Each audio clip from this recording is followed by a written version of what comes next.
What's up, guys? Welcome to today's episode. And today we're going to be talking about connecting your PlayStation to your Discord account. First of all, we need to check if our controller is connected. We see the light and we know it's connected. Now we're going to access the game base via the PS button. Once we click the PS button, we're going to go down to game base. And right at the left at the bottom, we're going to see link account. We click it and we're going to link our account. We're not going to use the QR code. We're going to log in from the browser instead.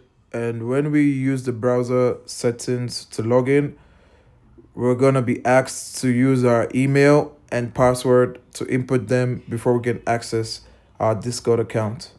Now I'm going to input my details in there.